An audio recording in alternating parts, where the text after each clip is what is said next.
Welcome to my Asshole Podcast. Let's get into it. Today is Thursday. Whoop whoop. And you guys know what Thursday is. Thursday is A Court of Thorns and Roses Day.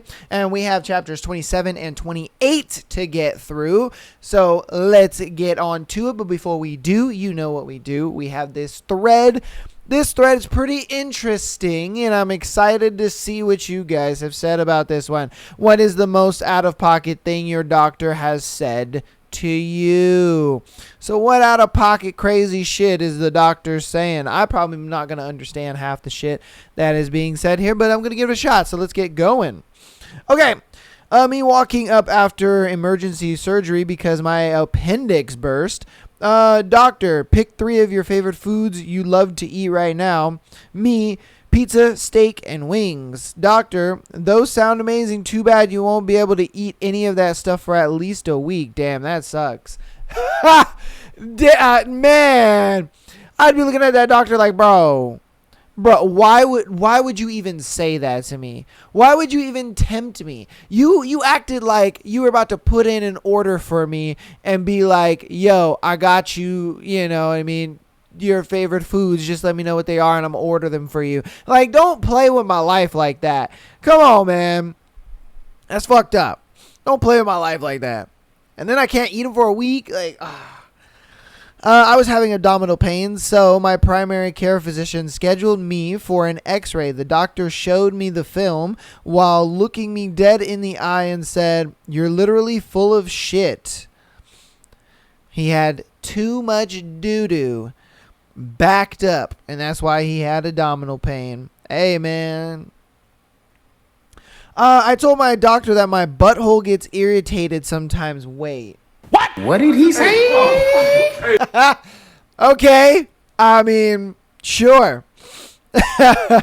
He said I can schedule an appointment to get it looked at if I want, but please schedule it in person. He said a patient once scheduled a video appointment with him, and he showed their butthole with the iPad camera. Yo!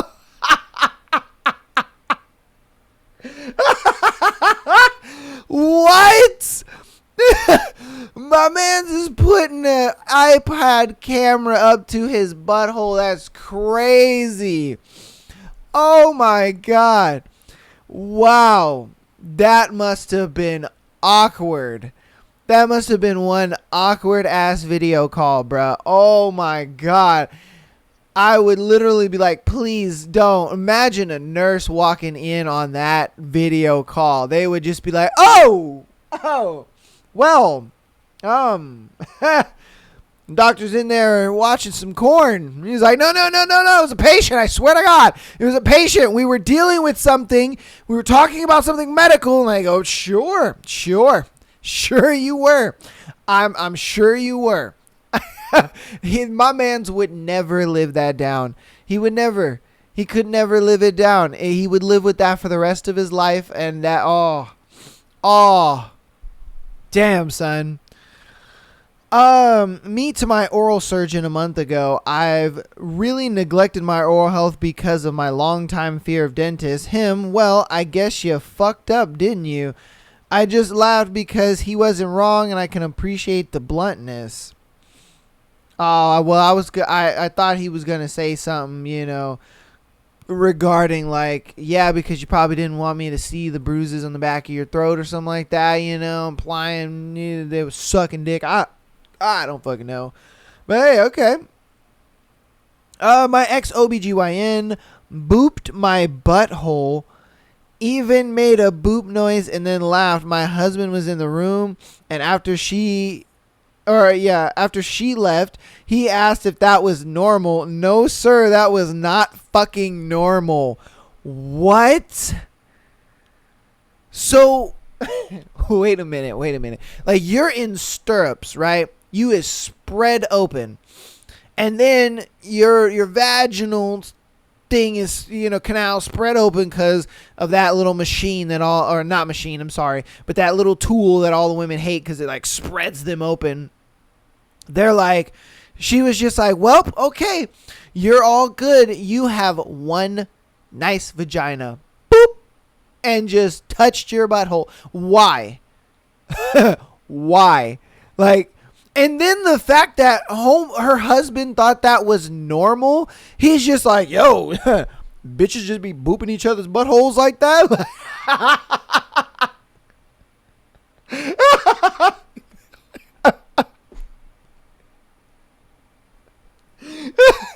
Okay, that was not supposed to be that funny. That was not. When I thought of the joke in my head, I was like, oh, that's not going to be that funny. And then it came out of my mouth and it was 10 times funnier. I don't know why, but that was 10 times funny. Oh, that was not supposed to be that funny. Oh, my God. Oh, shit. That was not supposed to be that funny. Oh. Okay. Fingers deep in me during a routine checkup. She says, yep, it's a girl, referring to me. What? Imagine a dude doing that. Imagine like you're getting fingered by your man and he's just like, yep, it's a girl. Like what? Like what are you doing? Oh my God, bro. This shit is crazy. I mean, I get it, dude. Doctors, they have a tough job for one. For two, their job's probably not that exciting. So not a lot really happens all the time. I want to say majority of their job, probably 85 to 90% of their job, everything's pretty normal. They get that very rare occurrence where, you know what I mean, an emergency's happening or something crazy's happening. Somebody walks in with a pole stuck through their abdomen or something. You know what I mean? Like, so I get it. And then they're there for hours upon hours on end, and so they have to entertain themselves in some way. And I understand it.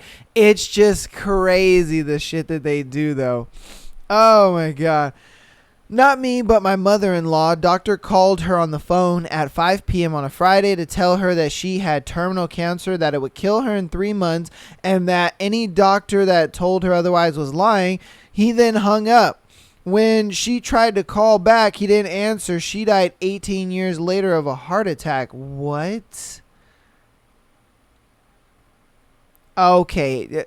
He was impersonating a doctor. What the fuck? Imagine if she really thought that she was going to die in 3 months. And so then she started giving out her shit and selling it and all this kind of stuff. Like, dude, what the fuck are you, like, you're out here, you could be potentially ruining somebody's life. You can't play with that. Now I see why it's illegal to impersonate a doctor. Because, bruh, you can't say that and be like, oh, yeah, you have cancer and you're going to die in 3 months. But if any other doctor says anything, they're lying. Like, what?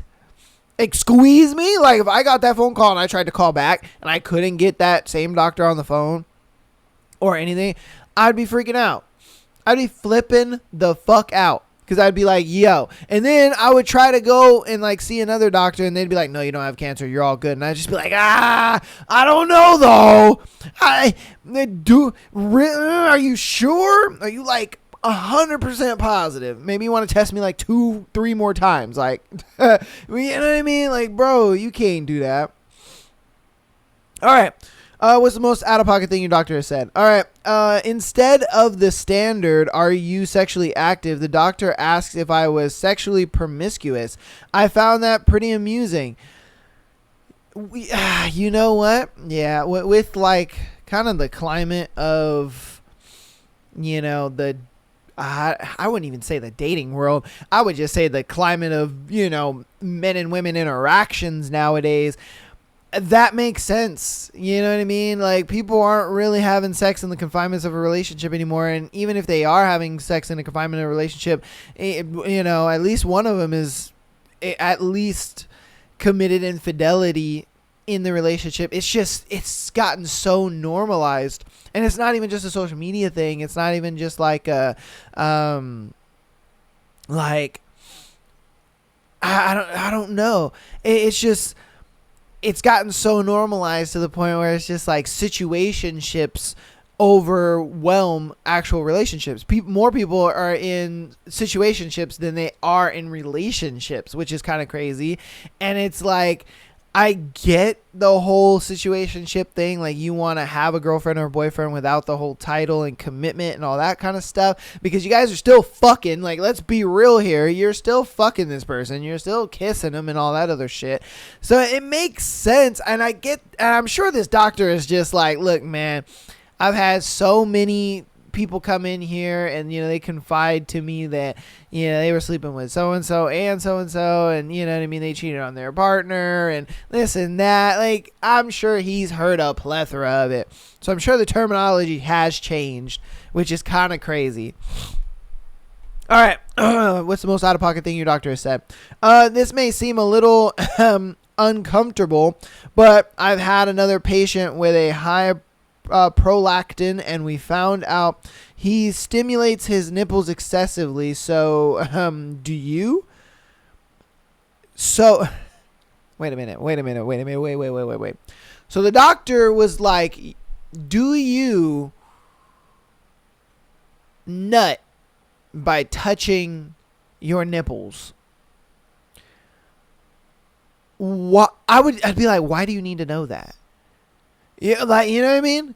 Why do you need to know that? I mean, I know nothing about this whole prolactin thing, but why do you need to know that? Well, why would that even be a concern? Why would that come up? What has happened for you to feel like, oh my God, every patient that has this similar symptoms or this similar, like, I don't know, I guess problem, it's like, I have to ask them if they stimulate their nipples or if they touch their, like, what? It's interesting. That is very interesting. All right. Appendix burst. Doctor sent me to a hospital ASAP. Once there, a doctor said to my parents, oh, it's just a young kid who's faking it. Take him home, give him some Panadol, water, and send him to bed, and he'll be fine. Later that night, I can't walk, getting rushed back into the hospital with surgery prepped ASAP. Wow. That is so fucked up. Like, at least look into it. At least do a test just to see what's going on. And if you see nothing wrong on the test because you checked, then you could kind of tell the parents, like, hey, look, I don't think it's as bad as he thinks it is. It'll be all right. Just give him this. It should be good. That is wild to me that they'd sit there and be like, oh yeah, he's faking it. Like, what? I'm faking it? That's crazy. That's kind of crazy to me. All right. Had surgery that needed a G-tube. I went home after a month and it was still in. When I was hungry, the stitch would rub the skin as my stomach growled. I had to go to the ER a couple days later, false alarm heart attack, and the attending came down to see me, asked him to take out the G-tube, and he surprisingly agreed. His name was Mo. Asked Mo if it was gonna hurt. He said nah. Then proceeded to cut the stitch and said, giddy up, just like fucking Kramer, and pulled it out like he was starting a lawnmower. What? Okay. So he's pulling out a stitch like that? Okay. He put a gauze on the hole and told me to hold it. He'd be right back, thinking that he was going to get a seizure kit. Was plain silly and wrong. Fucking guy comes in with a Smurf Band-Aid and slaps it on the hole. He must have seen the horror in my face. And he said, doesn't need stitches, but don't eat any mac and cheese for a while. Then walked out of the door. Nigga, where are you at? Because it doesn't sound like you're at the doctor's. Sounds like you're at a fucking clown clinic. Like, what in the hell?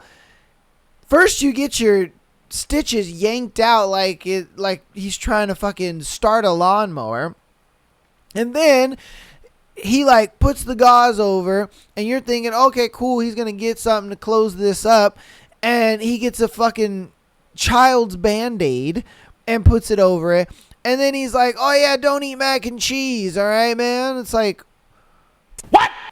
What does mac and cheese got to do with this? You know what I mean? Like, what?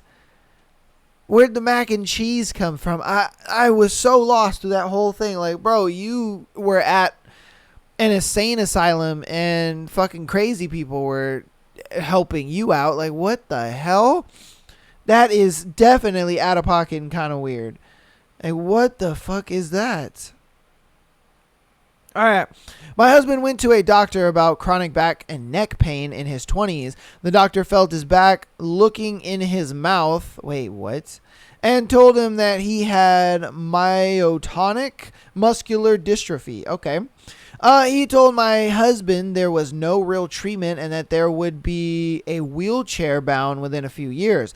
Then he referred him to a specialist. We were newlyweds with active hobbies. My husband was a mechanic who made a living off of physical labor. We were devastated a few weeks later. He saw the specialist who promptly informed him that the previous doctor was blatantly wrong. They did genetic testing to confirm he didn't have it. Turns out he had a mild scoliosis and arthritis. Fuck that first doctor. Yo, that's crazy.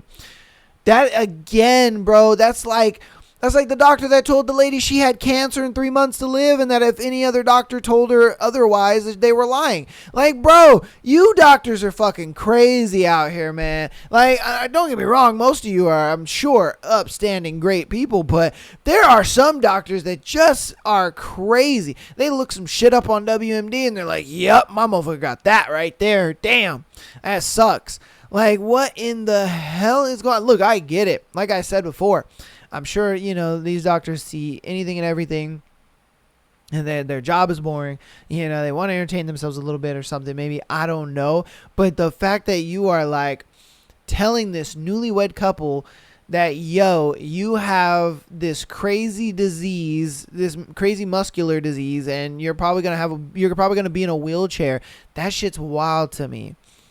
It's like, yo, hold up, do some tests on your boy a little bit. You know what I mean? Like, damn. Because I guarantee that's what the second doctor did. The second doctor fucking actually tested him and actually had, physical results of like, no, look, man, you got mild scoliosis and some arthritis. You know what I mean? Get a chiropractor on that bitch.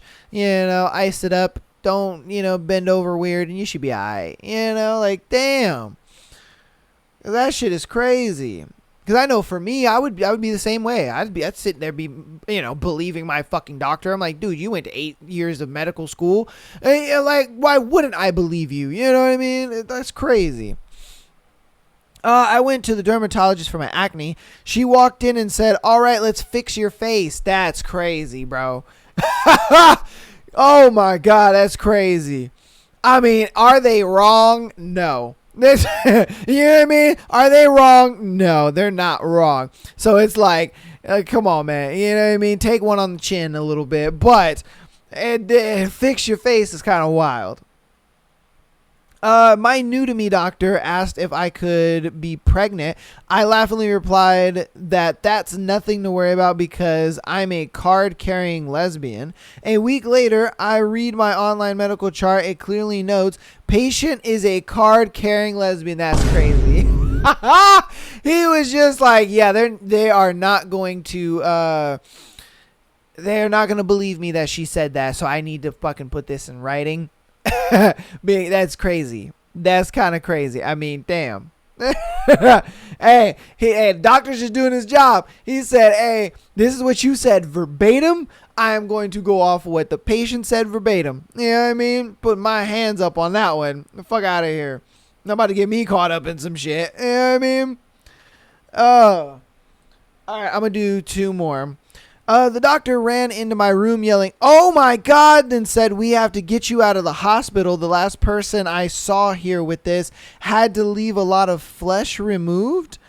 She then proceeded to show me photos of the patient with flesh removed. It was absolutely horrific. I had a spider bite on my elbow. It started off as a very sore spot that felt like I hit my elbow on something. 3 hours later, my entire arm was red, swollen, and hot. And when I bent my arm, a steady stream of clear liquid poured out of my elbow. There was no question about how bad this was. The doctor was adamant that I go to the hospital and spend a week with an drip of antibiotics. She thought that even with antibiotics, I might lose part of my arm. It was obviously a very bad situation, but I live in the U.S. and didn't have insurance. I had gone to the hospital first, but I was turned away. It's not legal for them to do this, but I was young and inexperienced, so I left after the lady at the desk berated me, yelling that you can't expect to just walk in here with no money. I then went to a walk-in clinic which is where the doctor was. The doctor may not have been good at hiding her fear and panic, but she absolutely saved my arm and quite possibly my life. For the following week, I went to see her twice a day, and she gave me a series of shots and pills. She had a closet full of salesman samples that she gave me, so all of the drugs were free of charge. Even though I went there 14 times, I was only charged for the first day's visit, which was only $100. The doctor saved me tens of thousands of dollars. I think of that doctor often and hope that life has treated her well as she treated me. Damn, man. Hey, that's a W doctor, man. W doctor. But, get you some fucking health insurance, girl. What are you doing? You know what I mean? I'm just saying. It's like, what are you doing? Good. Hey, but at least you got some help. W to that doctor. This is going to be our last one for this thread. What is the most out-of-pocket thing your doctor has said? I had a doctor quit casting my arm and say, let me go YouTube it before leaving the room. That's crazy. There is no way. There's no way a doctor could ever tell me that, bro. Like, hold on. Let me go YouTube this really quick and I'll be right back. Like, wait a minute. Like, you're going to go, what now? That honestly though, if I was a doctor, I'd be doing that shit all the time, especially if I'm doing like something serious, or even if I was a nurse, I would just be like, okay, cool. I'm going to go ahead and put the IV needle in you really quick. Let me YouTube how to do that first, and then I'll get right to you. And I would always have like a video ready to go, and it'd be like, it would just, show up and you just hear on my phone, how to insert an IV needle first, and the patient is just like, what the fuck? Can I get a different nurse? Hello, please. And I'd be like, I'm fucking with you. I've done this a million times. We're good. It would just be hilarious. I would do that so often, man. That would be so funny. Oh, but that's going to go ahead and be that thread. If you guys have any crazy thing that your doctor has ever said to you, or even just something out of pocket that they have said in general, go ahead and put it down in the comments, man. Let your boy know. Get involved. I love reading you guys' comments, and I love when you guys get involved in the threads. Let's go ahead and hop into announcements super duper fast, and then we will go ahead and get into Court of Thorns and Roses chapters 27 and 28. So it's patreon.com/MyLastHole podcast. Get an exclusive episode every single Friday, as well as being able to send in your scenarios to be featured on the Tuesday and Sunday shows. All right, so get in there, man. We got a year's worth of content just waiting for you guys. And we also have the free Patreon Day episodes for you guys as well. I have a playlist for those in the description, I believe. If not, just go to my YouTube and I have them there. I believe I have a Spotify playlist as well for all the free Patreon Day episodes. So check that out. Those, episodes just give you a good little idea of what the episodes are like on Patreon. You know what I mean? Just a little bit of that. Give you a little taste platter, you know what I mean? If you are on the audio platforms, go ahead and rate the show 5 stars, as well as downloading, man. That lets me know that you guys are loving the shows, you guys are loving what we're doing over here, and I do appreciate all of the support that you guys are showing. And without further ado, and if you want to support on the free 99 side even more, go ahead and follow us on YouTube, Instagram, and TikTok. All right, for the clips and all that goodness. And catch your boy streaming over on Kick as well as YouTube. Twitch, I have gotten Twitch to work sort of here and there. I'm still working on that. I should have at least a couple streams on Twitch. But for the most part, follow your boy on Kick. check us out, on YouTube. So if you see us live on YouTube, go ahead and, pop on in there, say what's up. Don't be a stranger, you know what I mean? We be playing a bunch of different games. So far, I've only been playing Black Myth Wukong, but I'm probably going to play Call of Duty and stuff like that too. So I'll probably play some other variety games as well. And so, you know what I mean? Well, it's a vibe. It's chilling. Just get over there, you know what I mean? On either Friday, Sunday, or Monday is usually when I stream. So, if you don't see me stream on Friday, I most likely will stream on Sunday or Monday. You know what I mean? It's just one of those 3 days is when I stream, or I might stream all 3 days. It depends on how you boys feeling. You know what I mean? But without further ado, though, let's go ahead and get into Court of Thorns and Roses. I'm excited to get into chapters 27 and 28. So, without further ado, though, let's get on into it.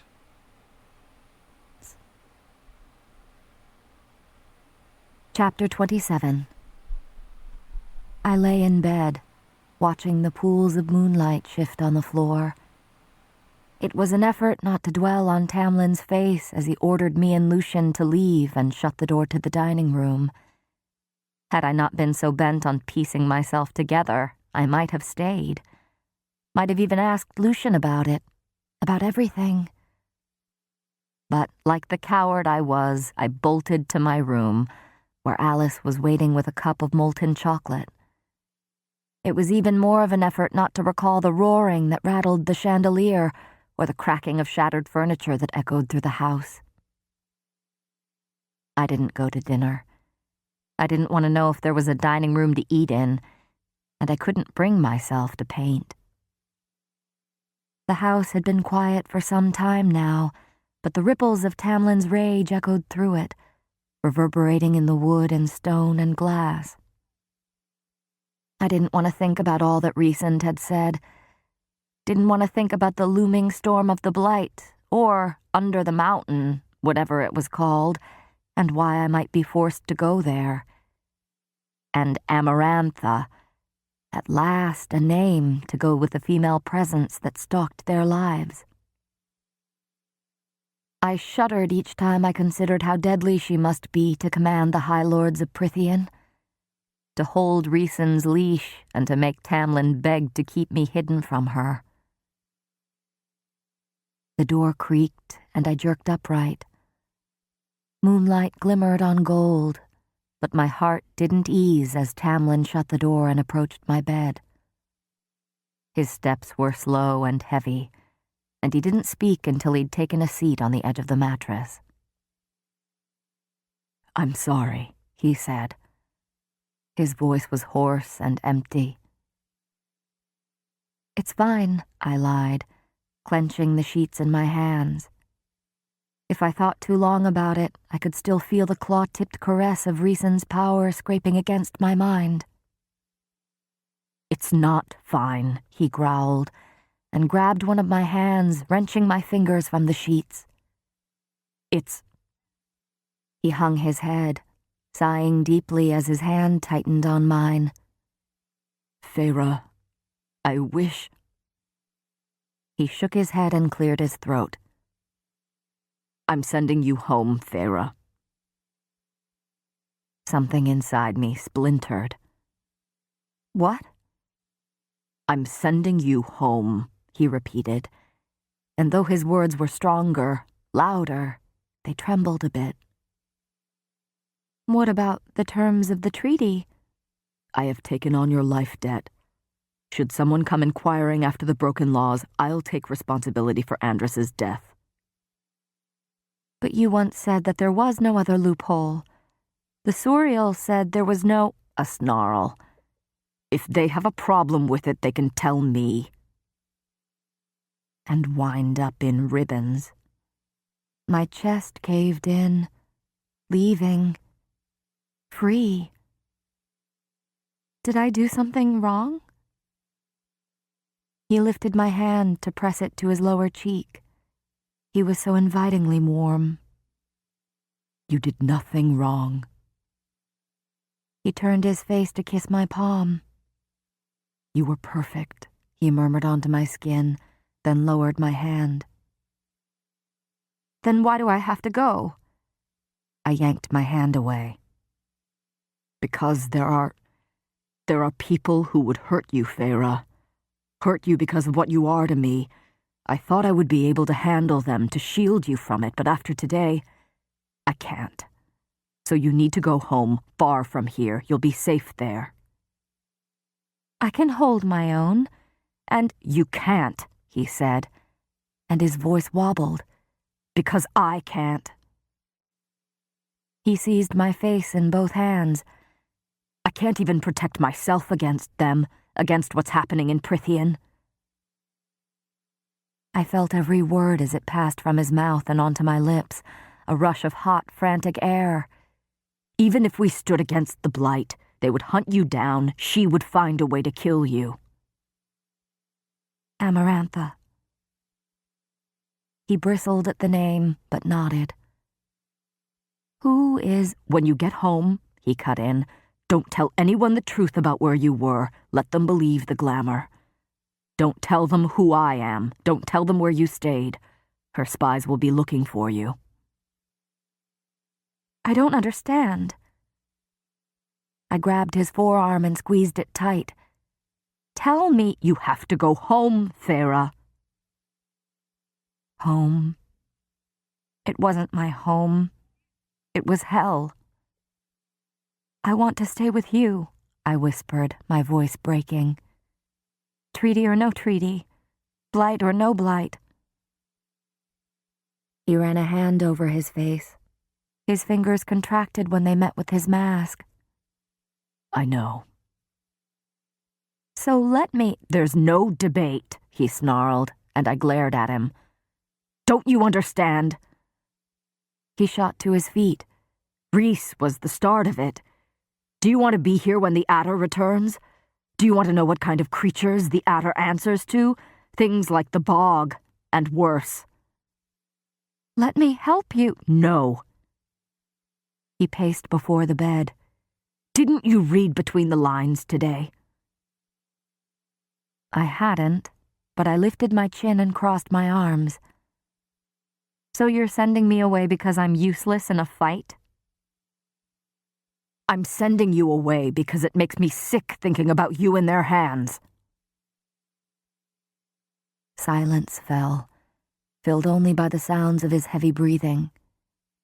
He sank onto the bed and pressed the heels of his palms into his eyes.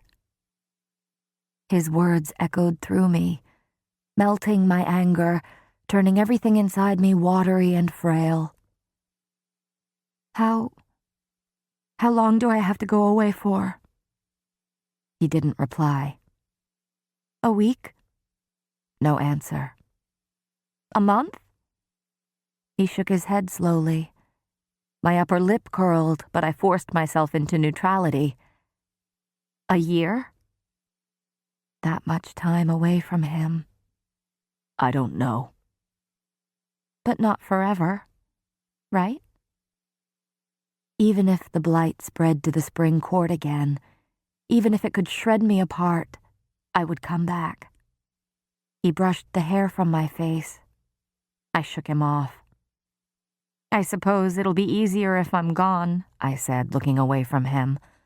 Who wants someone around who's so covered in thorns?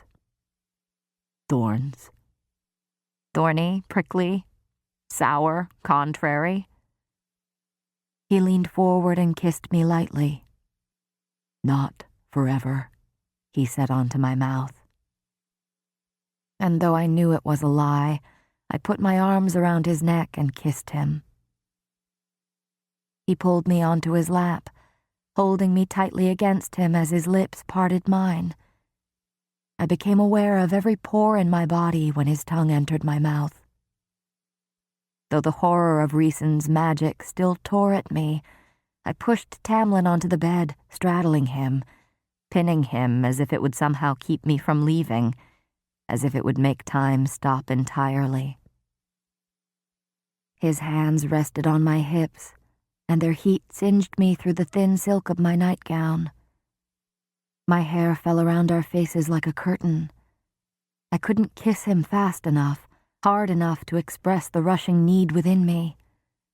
He growled softly and deftly flipped us over, spreading me beneath him as he wrenched his lips from my mouth and made a trail of kisses down my neck. My entire world constricted to the touch of his lips on my skin. Everything beyond them, beyond him, was a void of darkness and moonlight. My back arched as he reached the spot he'd once bitten, and I dragged my hands through his hair, savoring the silken smoothness.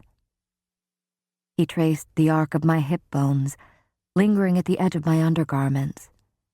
My nightgown had become hitched around my waist, but I didn't care. I hooked my bare legs around his, running my feet down the hard muscles of his calves. He breathed my name onto my chest, one of his hands exploring the plane of my torso, rising up to the slope of my breast. I trembled, anticipating the feel of his hand there, and his mouth found mine again as his fingers stopped just below. His kissing was slower this time, gentler. The fingertips of his other hand slipped beneath the waist of my undergarment, and I sucked in a breath. He hesitated at the sound, pulling back slightly, but I bit his lip in a silent command that had him growling into my mouth. With one long claw, he shredded through silk and lace, and my undergarment fell away in pieces. The claw retracted, and his kiss deepened as his fingers slid between my legs, coaxing and teasing. I ground against his hand, yielding completely to the writhing wildness that had roared alive inside me, and breathed his name onto his skin. He paused again, his fingers retracting, but I grabbed him, pulling him farther on top of me. I wanted him now, wanted the barriers of our clothing to vanish. I wanted to taste his sweat, wanted to become full of him. "Don't stop," I gasped out. He said thickly, resting his brow between my breasts as he shuddered. "If we keep going, I won't be able to stop at all." I sat up and he watched me, hardly breathing. But I kept my eyes on his, my own breathing becoming steady as I raised my nightgown over my head and tossed it to the floor. Utterly naked before him, I watched his gaze travel to my bare breasts, peaked against the chill night, to my abdomen, to between my thighs. A ravenous, unyielding sort of hunger passed over his face. I bent a leg and slid it to the side, a silent invitation. He let out a low growl, and slowly, with predatory intent, raised his gaze to mine again. The full force of that wild, unrelenting High Lord's power focused solely on me, and I felt the storm contained beneath his skin, so capable of sweeping away everything I was, even in its lessened state. But I could trust him, trust myself to weather that mighty power. I could throw all that I was at him and he wouldn't balk. "Give me everything," I breathed. He lunged, a beast freed of its tether. We were a tangle of limbs and teeth, and I tore at his clothes until they were on the floor, then tore at his skin until I marked him down his back, his arms. His claws were out, but devastatingly gentle on my hips as he slid down between my thighs and feasted on me, stopping only after I shuddered and fractured. I was moaning his name when he sheathed himself inside me in a powerful, slow thrust that had me splintering around him. We moved together, unending and wild and burning, and when I went over the edge the next time, he roared and went with me. I fell asleep in his arms, and when I awoke a few hours later, we made love again, lazily and intently, a slow burning smolder to the wildfire of earlier. Once we were both spent, panting and sweat-slicked, we lay in silence for a time, and I breathed in the smell of him, earthy and crisp. I would never be able to capture that, never be able to paint the feel and taste of him, no matter how many times I tried, no matter how many colors I used. Tamlin traced idle circles on the plane of my stomach and murmured, "We should sleep. You have a long journey tomorrow." "Tomorrow?" I sat upright, not at all minding my nakedness, not after he'd seen everything, tasted everything. His mouth was a hard line. "At dawn." "But it's—" He sat up in a smooth motion. "Please, Feyre. Please." Tamlin had bowed before Rhysand, for my sake. He shifted toward the edge of the bed. "Where are you going?" He looked over his shoulder at me. "If I stay, you won't get any sleep." "Stay," I said. "I promised to keep my hands to myself." Lie, such an outright lie. He gave me a half smile that told me he knew it, too, but nestled down, tugging me into his arms. I wrapped an arm around his waist and rested my head in the hollow of his shoulder. He idly stroked my hair. I didn't want to sleep, didn't want to lose a minute with him, but an immense exhaustion was pulling me away from consciousness, until all I knew was the touch of his fingers in my hair and the sounds of his breathing. I was leaving. Just when this place had become more than a sanctuary, when the command of the Suriel had become a blessing, and Tamlin far, far more than a savior or friend, I was leaving. It could be years until I saw this house again, years until I smelled his rose garden, until I saw those gold-flecked eyes. Home. This was home. As consciousness left me at last, I thought I heard him speak, his mouth close to my ear. "I love you," he whispered, and kissed my brow. "Thorns and all." He was gone when I awoke, and I was certain I had dreamed it. Chapter 28. There wasn't much to my packing and farewells. I was somewhat surprised when Alice clothed me in an outfit very unlike my usual garb, frilly and confining and binding in all the wrong places. Some mortal fashion among the wealthy, no doubt. The dress was made up of layers of pale pink silk, accented with white and blue lace. Alice placed a short, lightweight jacket of white linen on me, and atop my head she angled an absurd little ivory hat, clearly for decoration. I half expected a parasol to go with it. I said as much to Alice, who clicked her tongue. "Shouldn't you be giving me a weepy farewell?"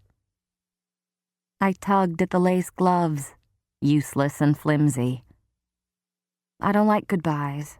If I could, I'd just walk out and not say anything. Alice gave me a long look.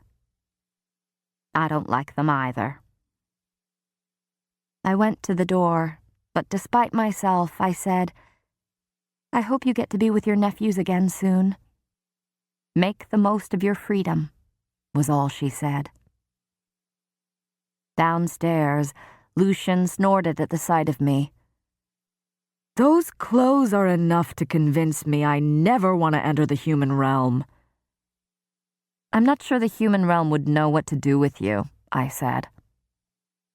Lucian's smile was edged, his shoulders tight as he gave a sharp look behind me to where Tam was waiting in front of a gilded carriage. When he turned back, that metal eye narrowed. "I thought you were smarter than this." "Goodbye to you too," I said. Friend indeed.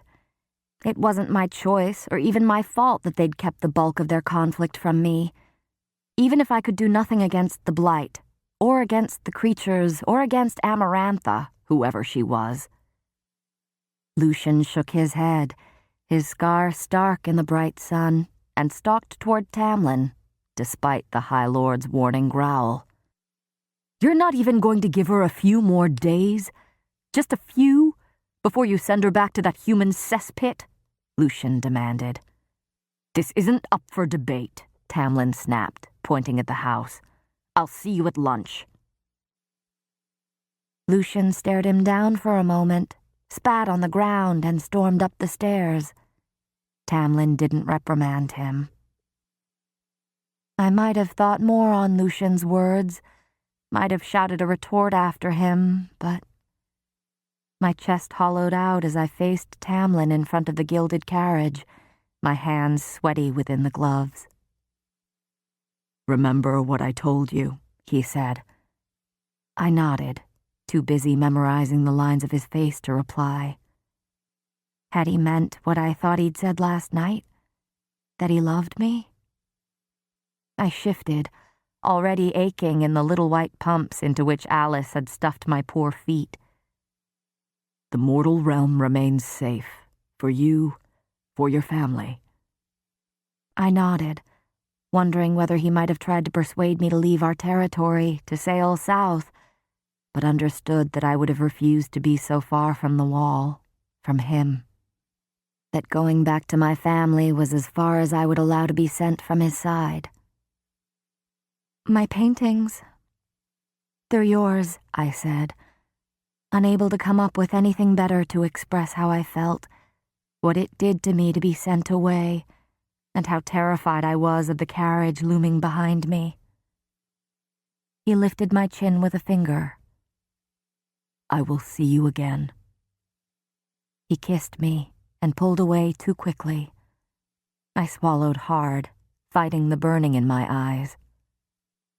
"I love you, Feyre," I longed for him to say. I turned before my vision blurred, but he was immediately there to help me into the opulent carriage. He watched me take my seat through the open door, his face a mask of calm. "Ready?" No, I wasn't ready.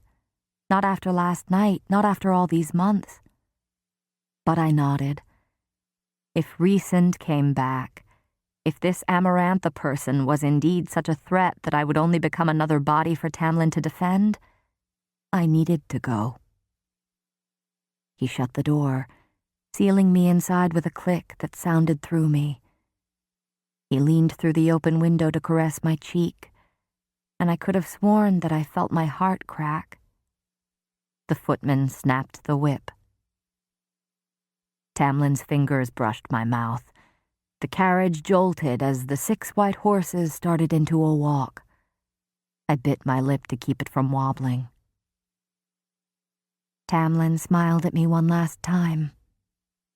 "I love you," he said, and stepped away. I should say it.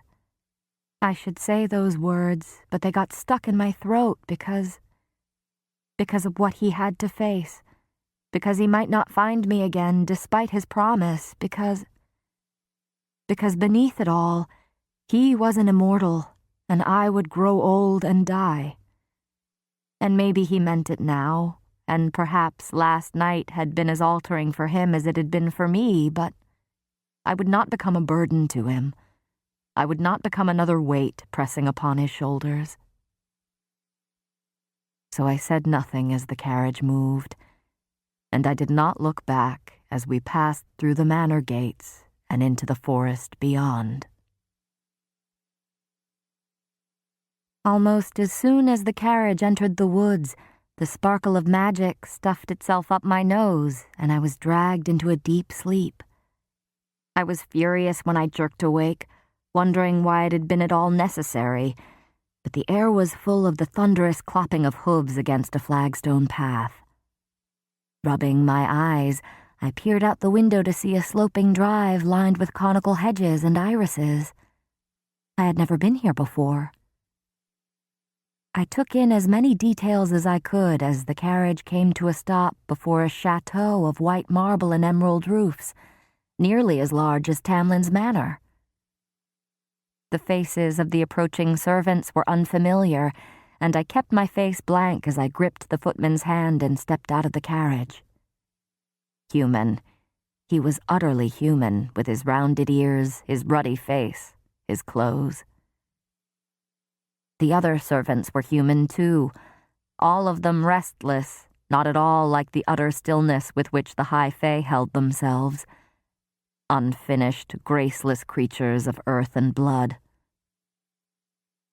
The servants were eyeing me, but keeping back, shrinking away. Did I look so grand, then? I straightened at the flurry of motion and color that burst from the front doors. I recognized my sisters before they saw me. They approached, smoothing their fine dresses, their brows rising at the gilded carriage. That cracking, caved-in feeling in my chest worsened. Tamlin had said he'd taken care of my family, but this? Nesta spoke first, curtsying low. Elaine followed suit. "Welcome to our home," Nesta said a bit flatly, her eyes on the ground. "Lady..." I let out a stark laugh. "Nesta," I said, and she went rigid. I laughed again. "Nesta, don't you recognize your own sister?" Elaine gasped. "Feyre?" She reached for me, but paused. "What of Aunt Ripley, then? Is she dead?" That was the story, I remembered, that I'd gone to care for a long-lost wealthy aunt. I nodded slowly. Nesta took in my clothes and carriage, the pearls that were woven into her gold-brown hair gleaming in the sunlight. "She left you her fortune," Nesta stated flatly. It wasn't a question. "Feyre, you should have told us," Elaine said, still gaping. "Oh, how awful. And you had to endure losing her all on your own, you poor thing. Father will be devastated that he didn't get to pay his respects." Such simple things. Relatives dying and fortunes being left and paying respects to the dead. And yet, a weight I hadn't realized I'd still been carrying eased. These were the only things that worried them now. "Why are you being so quiet?" Nesta said, keeping her distance. I'd forgotten how cunning her eyes were, how cold. She'd been made differently, from something harder and stronger than bone and blood. She was as different from the humans around us as I had become. "I'm glad to see how well your own fortunes have improved," I managed. "What happened?" The driver, glamoured to look human, no mask in sight, began unloading trunks for the footman. I hadn't known Tamlin had sent me off with belongings. Elaine beamed. "Didn't you get our letters?" She didn't remember, or maybe she'd never actually known then that I wouldn't have been able to read them anyway. When I shook my head, she complained about the uselessness of the post, and then said, "Oh, you'll never believe it. Almost a week after you went to care for Aunt Ripley, some stranger appeared at our door and asked Father to invest his money for him. Father was hesitant because the offer was so good, but the stranger insisted, so Father did it. He gave us a trunk of gold just for agreeing. Within a month, he doubled the man's investment, and then the money started pouring in. And you know what? All those ships we lost were found in Barrett, complete with Father's profits." Tamlin had done that for them. I ignored the growing hollowness in my chest. "Feyre, you look as dumbfounded as we were," Elaine said, hooking elbows with me. "Come inside, we'll show you the house. We don't have a room decorated for you because we thought you'd be with poor old Aunt Ripley for months yet, but we have so many bedrooms that you can sleep in a different one each night if you wish." I glanced over my shoulder at Nesta, who watched me with a carefully blank face. So she hadn't married Thomas Mandray after all. "Father will likely faint when he sees you," Elaine babbled on, patting my hand as she escorted me toward the main door. "Oh, maybe he'll throw a ball in your honor, too." Nesta fell into step behind us, a quiet, stalking presence. I didn't want to know what she was thinking. I wasn't certain whether I should be furious or relieved that they'd gotten on so well without me, and whether Nesta was wondering the same. Horseshoes clopped, and the carriage began ambling down the driveway, away from me, back to my true home, back to Tamlin. It took all my will to keep from running after it. He had said he loved me, and I'd felt the truth of it with our lovemaking, and he'd sent me away to keep me safe. He'd freed me from the treaty to keep me safe. Because whatever storm was about to break in Prithian was brutal enough that even a High Lord couldn't stand against it. I had to stay. It was wise to stay here. But I couldn't fight the sensation, like a darkening shadow within me, that I'd made a very, very big mistake in leaving, no matter Tamlin's orders. Stay with the High Lord, the Suriel had said.